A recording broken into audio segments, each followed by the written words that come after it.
already, and I wasn't sure. Anyways, call the Economic Development Committee to order. Ms. Matthews, if you want to start. Sure. I'm probably going to turn it over to Mr. Depot, but obviously the governor announced late Wednesday afternoon that restaurants in the state would be allowed to open subject to certain restrictions for outdoor dining. This committee, not only earlier this week, but in previous conversations, had expressed a desire for staff to research what we might be able to do to help restaurants who are interested in either expanding their existing outdoor dining or putting new outdoor dining in so that they could, have some level of business while we're still in a state of partial shutdown. I know Mr. Depot has had some conversations with the health department, and he and I have both had some communications with Mr. Glass about sidewalk use permits. So with that, I think I'm going to turn it over to Mr. Depot because he probably has more information than I do on this topic. Mark? Okay. Good morning. So actually, can I say a couple things first? I called this meeting because I've been thinking about this, and I've had conversations with different council members leading up to this, and honestly, I didn't realize the governor was going to do it this soon. I just, he's been pretty cautious. And I thought there was still some time left, but I wanted to do this soon because I know it'll take some time for us to, whatever we work out to have the council approve it. But I just kind of wanted to start with some ideas because I know we're going to have some limitations on what we can and cannot do. I do think this is a time when we should do everything we can for some of these businesses. I will say that a lot of the restaurants that people think are doing well right now with carryout aren't, because I've had conversations with multiple. Once this came up, I reached out to a handful, and those that are dealing in they sell a lot of beef, like steaks, burgers, and seafood, are having a really tough time right now because they typically make their money off of alcohol. And even though they are doing some like to-go alcohol, they are, they're selling like one drink, and it's a family buying it, or maybe two. It's not the same. And for those that aren't aware, some of you might have heard this on the news, but like ground Angus right now, it used to be, before this all started, it was like $2 and some odd cents a pound. It's up to like 8 something. So all these places where restaurants used to make money, they're just not. So even the ones that have to go right now, in a lot of cases, they're breaking even, but they're allowed, they're able to give staff jobs, things like that, but they're struggling. So I just want to stress the importance of us like doing whatever we can. Obviously, we have to make sure that whatever we do is safe. That's why I request the chief be here. Whatever we do has to, can't violate ADA guidelines. But whatever we can do, I think we really need to try to do. And the 3 areas that I wanted to talk about, and this is something that Mr. Deep is probably already going to be hitting on all of these, but the 3 areas I think we can possibly help would be, extending the outdoor areas, the eating areas by basically coning off parking spaces, letting that be the walkway, and then having the, where it makes sense to do it, have the sidewalk be extended patio essentially. The idea that we could use some city lots, garages, that one might be the most problematic, but I think some of the lots are placed in areas where they are very convenient for a lot of the restaurants that are right in the downtown area. And then the third, and this is the main reason I wanted Chief here. We'll see what he has to say about this, but possibly closing down sections of Main Street. And I don't think this is something we should do every day of the week. I think this is something that we could look into for like the busy nights, like Friday and Saturday. And to what extent we do that is obviously up for discussion too. But I think that's what a lot of municipalities are looking at right now. Some are already doing it. So I just wanted to get all of that off my chest, because I've been thinking about this a lot the past like 48 hours. And I wanted everyone to know kind of the direction I was thinking, and with the discussions I've had with members of the council before they dig in. And that's really all I wanted to start with. But I wanted to say those things before we started to roll in, so you know what my hopes and dreams were and my intentions were. So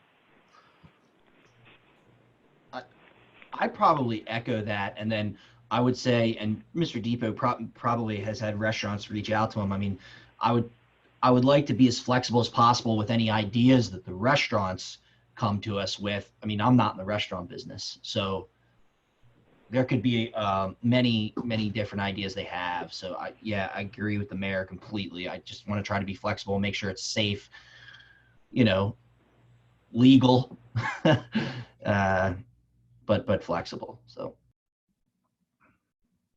We have received, I think, 6 emails from downtown restaurants asking about outdoor seating. So they are in contact with Sandy Anderson. We do have what's called the sidewalk use permit, and that has been used in the past to allow for outdoor seating for restaurants. And I believe we would just use that if it's just sidewalk seating. And we are looking at some of the past examples that we've done as an example for other restaurants. The primary thing for that would be the ADA allowance, providing accessibility around the seating.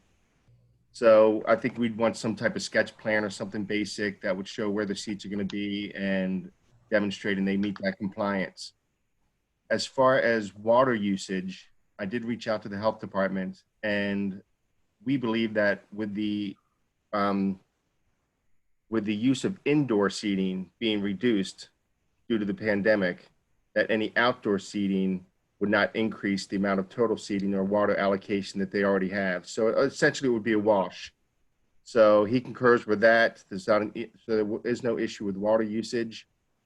I'm still looking into, and Lee Broderick with the health department, with his staff, whether the health department has to review or approve any outdoor seating. I haven't heard back from him about that yet.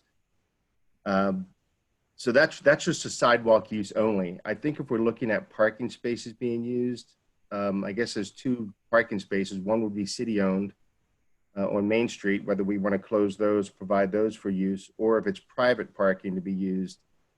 In either case, I think we would just want to make sure that they are maintaining safe and adequate accessibility for the parking spaces. We have a simplified plan process if they're going to use parking spaces, just to demonstrate where spaces are to be used and what the loss of parking would be.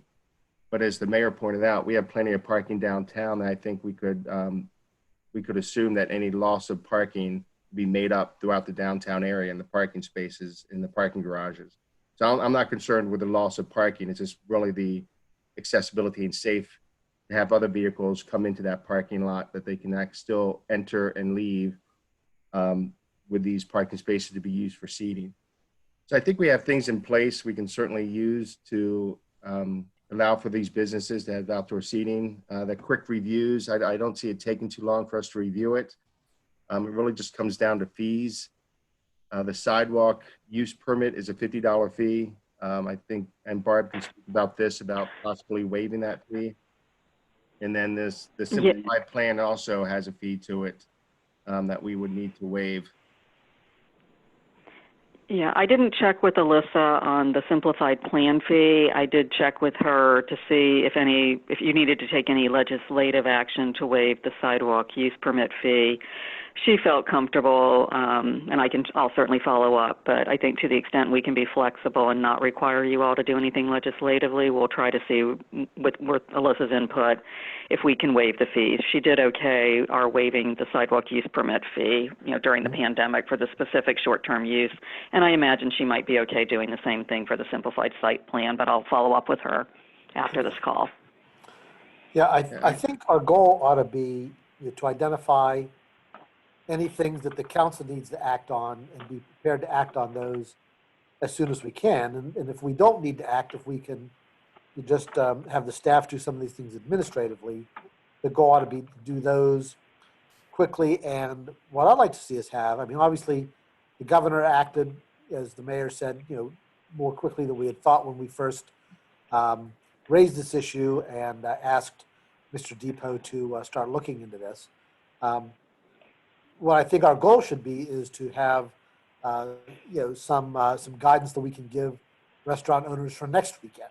When they'll be hoping to maximize, their ability to start taking advantage of people wanting to go out. So, it'd be nice if we could, over the next few days, put together, some of these things and just be able to say, here's what the city's going to do. And again, we remain open to suggestions from people on what they'd like to see us do. And I think, absent public safety issues that would be a challenge. I think, the mayor and I talked about this yesterday. I think, when I was in Nashville, I saw that what we would think of as the parking lane on the main drags, downtown had been, closed off, so you couldn't park in them, and they'd become essentially pedestrian lanes, so that the sidewalk could be used for other things. And I think that's a great idea for us to be able to do that here, on at least a couple of blocks of Main Street where we've got the cluster of restaurants. And then,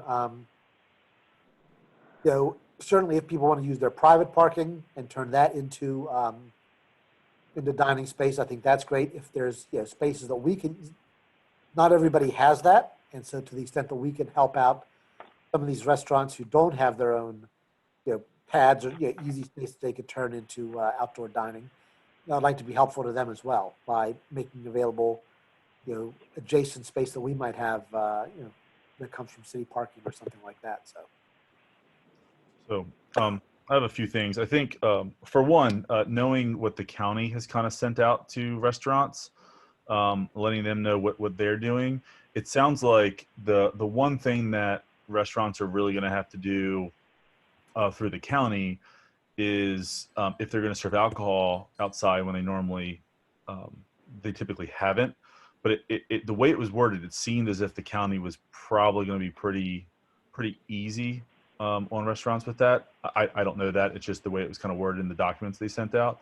But in terms of what we can control, I think, number one, because I know we want it to be a fast process for these people, I think the key to that is when we tell them what we're doing, I think we just need to be as detailed as possible. So that way, when they submit whatever their plan is, we're going to get most of them that are going to be, something we could approve on the first run. I think the more detailed, I don't want to use the word strict, but the more detailed, I guess, we are in what we're going to allow, the more likely or the less likely we're going to have people that have to submit multiple times because the first time we have to say no.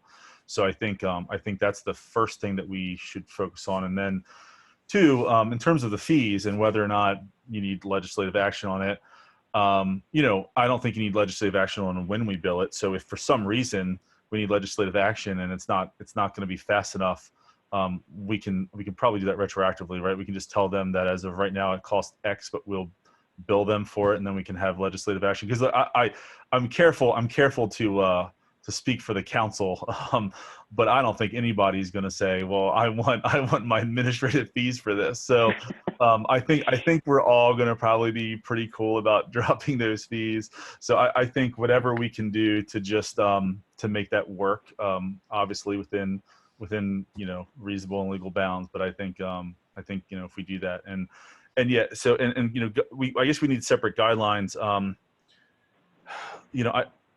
People to be able to use parking lots, their parking lots, but we just need to make sure it's safe. Obviously, we don't want situations where people are going to accidentally turn into a parking lot because of visibility or there's not enough of a buffer between, but I think that there's probably a lot. I think this is one of those rare situations during this where we can actually do a lot for some of the businesses downtown. I think people have been very creative, and it's been very hard for us to help. I think this is a situation where we actually can, and I think the timing is at a point where they really need it, but they've all kind of hung on till now, and they probably need whatever the help they can get today. And whatever we can do, I think it's going to make a big impact. I think that this is something that we can do that will make a big difference. If we took a drive down Main Street in 6 months or a year and saw who was there, I think. Because opening up outside is only going to help some restaurants right now that a lot of them don't have outside location, or areas. And then some, even if they just use their outside, it's not a big enough percentage for them to open up. So I think this is really important.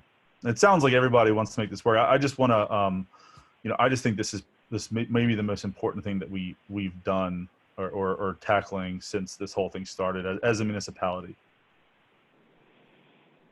I think we have, again, the processes in place already for downtown, whether the sidewalk use permit, the simplified plan, working with the health department, liquor board.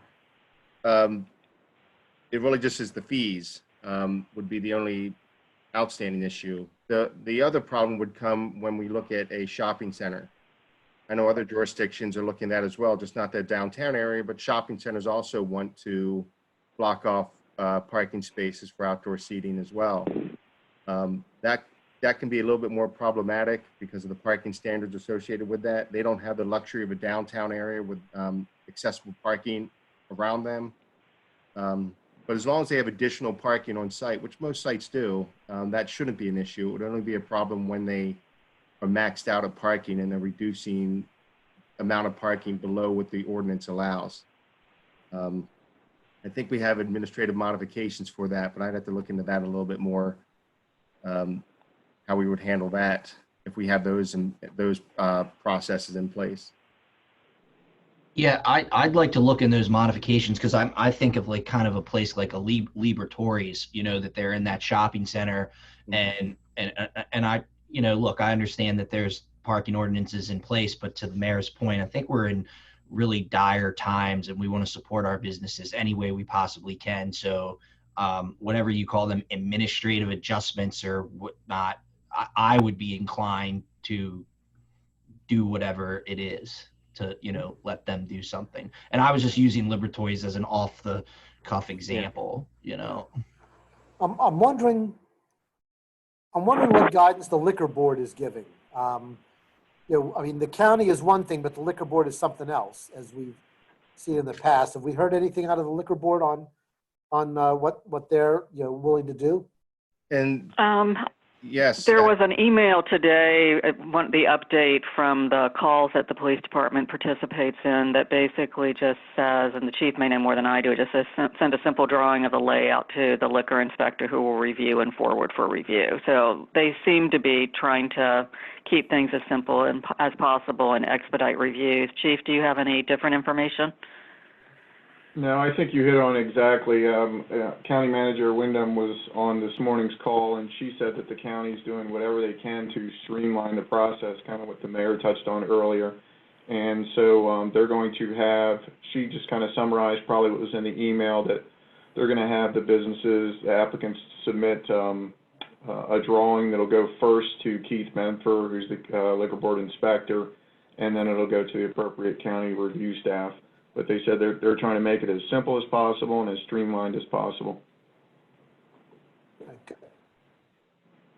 yeah, I would think any drawing they provide us would be the same thing they provide the liquor board. Okay.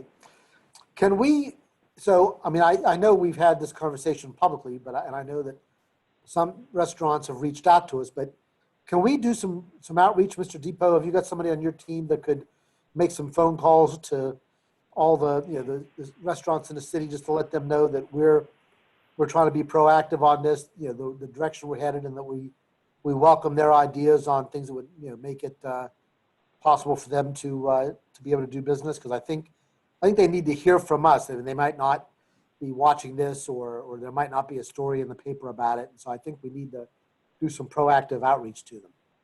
Sure. We can do that. I can have Sandy Anderson reach out. That'd be great. She works a lot with downtown businesses, but she can certainly reach out to other businesses in the city. Yeah, and as Yeah. Mr. Yingling noted, I think there are some other folks that aren't right downtown, like Liberatories or Maggie's, or Right. a few other places that are in other parts of town, Del Huerto. There's some other people out there who could benefit from this if we tried to help them out.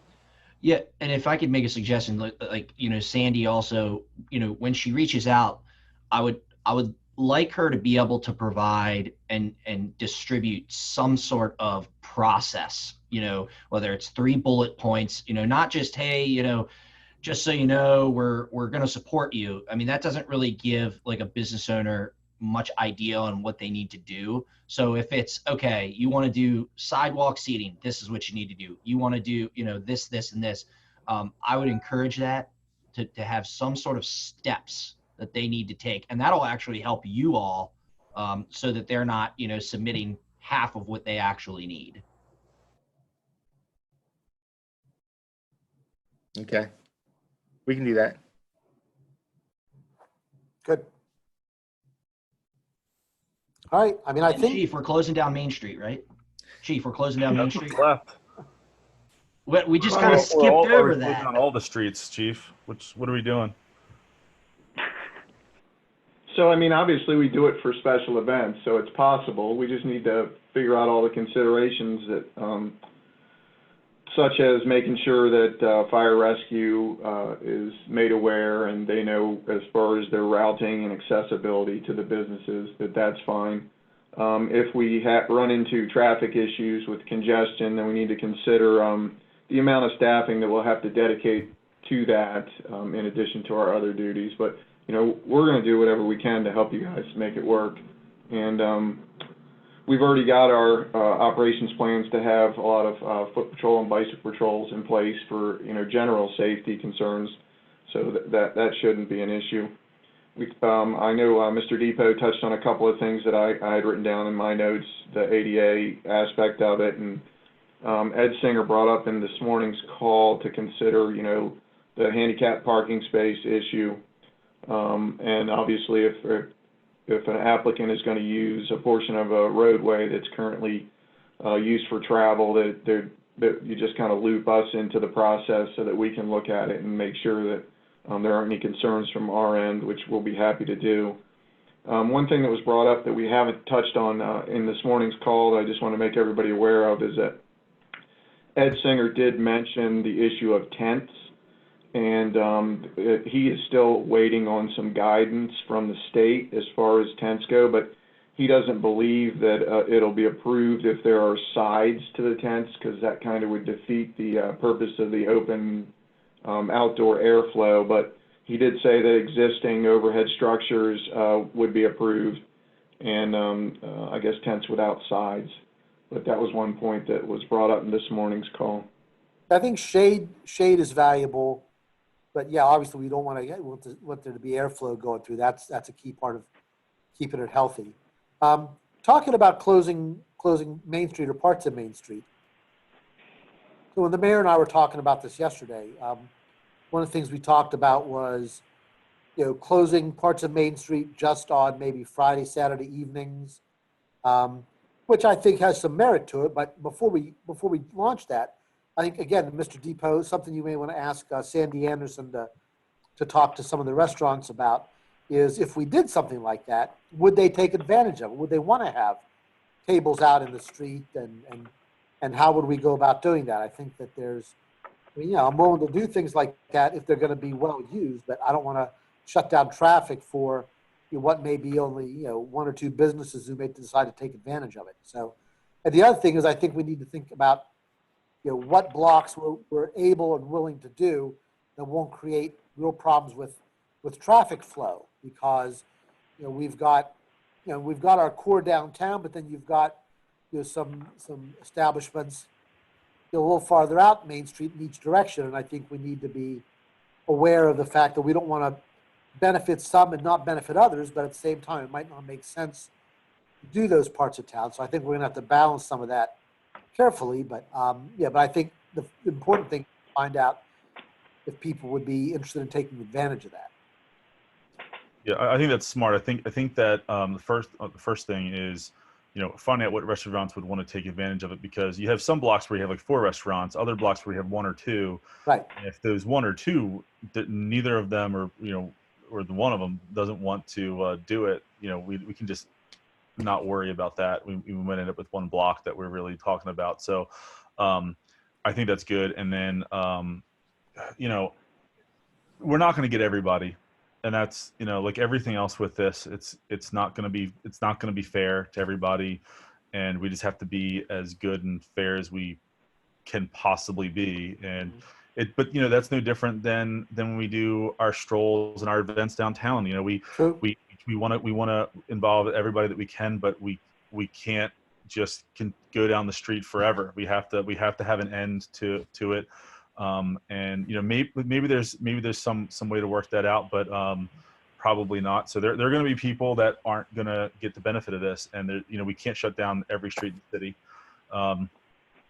So we'll do the best we can. Hopefully, those people we can work something out with parking lots and Exactly. I think that the good thing to consider here and why this will likely work out for most people is that the area we're talking about shutting down is Main Street, and that's the tightest area in terms of people have the least amount of room, I feel like, and the parking's the tightest. So the further you get away from Main Street, I think the easier it might be for them to work with parking lots and other outdoor areas. So but again, there's gonna be someone that's in a bad spot, and they're not gonna be happy. But that we just gotta do the best we can. One other quick consideration is if we do shut down an area of Main Street that's directly adjacent to Route 27, we have to apply through State Highway Administration to get approval for that intersection. So that's just one hoop. They're usually pretty quick, although I don't know what their staffing's like right now with the COVID situation. But if we do affect that state road intersection, we have to submit an application through SHA. Yeah, I would is that out of the, is that right the district? now, because I'm Yeah. guarantee that's at least the one block on the one side of it is absolutely going to be one of them that would Right. I mean, if we end up not shutting down that block, we're not going to shut down any of them. That's the highest restaurant density in the city. So I would say, out of an abundance of foresight, let's just apply for that now, whether we end up needing it or not. So one of the things we would need to do, Mayor, is when we typically apply, we'd have to give them our plan, like how long we're intending to shut it down, when. So I don't know that we know that yet. And that would be one difficulty I think we would have in filling out the application. I can't submit it like an open-ended application. I'd have to have details. Yeah. Okay. Chief, do you do it through the district engineer or through the headquarters? You know? I'm not quite sure. I know we have a point of contact that we send our applications through. I think it's the district office. I believe it's through the Frederick office, but I'm not quite sure. Yeah, that's the district engineer for our district.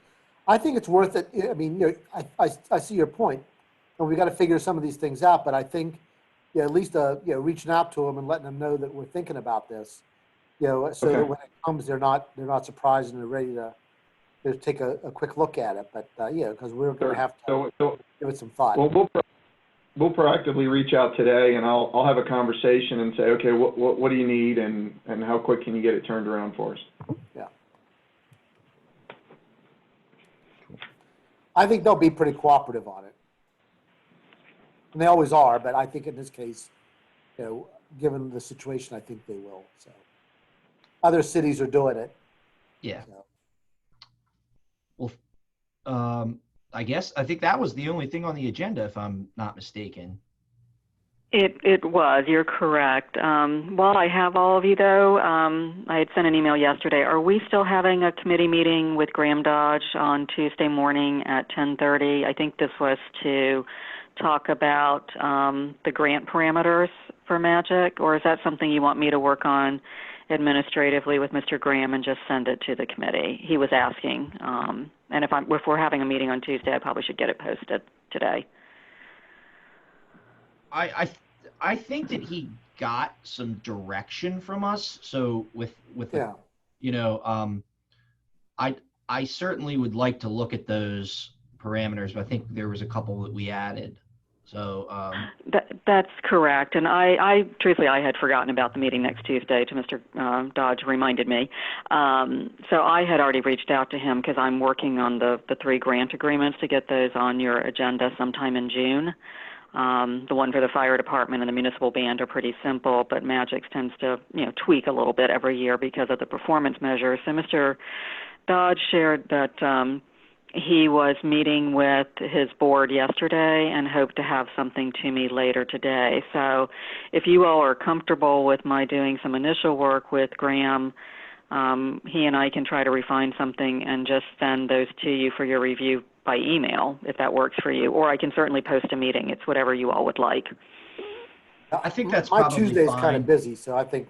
Yeah, I think that's Okay. fine. I do Okay. want to circle back with him though and kind of talk about more of the strategic, vision that the city comes up with, specifically strategic planning. But why don't we look to that in mid-June to early July?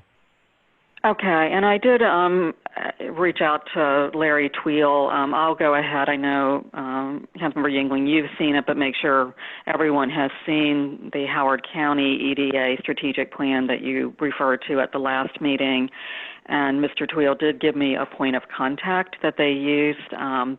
The gentleman that they used to do their plan has kind of worked for different places. He's now in business on his own. He had previously been with the Brookings Institution and another firm before that. So I can share that information with you all if you want me to go ahead and reach out to the gentleman who worked with the Howard County EDA to get some sense of what we might be looking at in terms of any type of technical assistance with the development of a similar plan. I'd be happy to do that. Yes, I'd like to start that process. Okay. Well, I'll let Graham know that we're not meeting on Tuesday. I'll send you the information that I get from him, and then I'll go ahead and send the Howard County EDA strategic plan information to you all and reach out to their consultant that they used. Okay? Great. Okay. Thanks, everybody. Thanks, Chief. Hold on, Thanks, hold Mark. on 1 second. Can I suggest us discuss one more thing here? Yes, you may. So checking the time here for Mr. Yingling. I know you get a meeting after this, but I know we've had some discussion recently about, I think this is related, about something like yoga studios and fitness centers and things like that. Oh, yeah. Places, Yeah. holding outdoor. And I think there's a pretty good consensus that we were for like allowing it in parks for now, and then if they need more space or something, revisiting it. But I think that was the favored. Mhm. Is that correct from what everyone else got in terms of you Ben? Yeah, I think so. And as I said, I think that, we ought to talk with Ms. Gruber, and, she needs to have an idea of what space she thinks she needs to do some outdoor activities, if that's going to be part of her plan. She And let's weighed make in. sure she's got what she needs, and then we can, allocate other spaces as they're available. She weighed in, and it doesn't sound like they're going to be using it. And she Okay. even said that she kind of wants Parks and Rec not to be part of the process if it doesn't need to. Okay. And I say we open it up and see. I mean, if there are problems, we can, I think, address them pretty quickly with parks. I don't think we're going to have a situation where we have 20 organizations fighting over the parks. I think we'll be fine. But I think it's kind of our call right now, based on what she said. She even said that the park she was absolutely fine with and kind of wanted to be as hands off as possible, because if they have to end up scheduling every class, it'll be cumbersome. Yeah. We should just, and she even said, I mean, if people show up at a park to do an activity, that's what the parks are there for. Us scheduling it and roping it off becomes more problematic than us just saying it's okay to use them. Right. So I think it's, I think that's, after talking to the rest of the council, I think it's totally fine for the committee to scoop it up right now and communicate that. But I'll defer to the committee chair and the council president on that one. But you know where my vote is when I get to vote. I'm fine with that. I think it's a good idea. I'm fine. I just wanted to make sure that we weren't, interfering with her ability to provide some programming. So that's fine with me. No, she seemed absolutely fine with it. I know the emails kind of came through fast, and if you go back and look, you I may have missed might see that. But Yeah, I think from a practical standpoint, we have furloughed all our non-benefited fitness center staff, so that might be one of the issues. Is we don't even have staff currently working right now who could do that. Obviously, that could change at your direction. As I mentioned in the email I sent, I think parking lots and parking garages are a totally different animal, because I don't want people plopping in a class and having a car coming through. So Ms.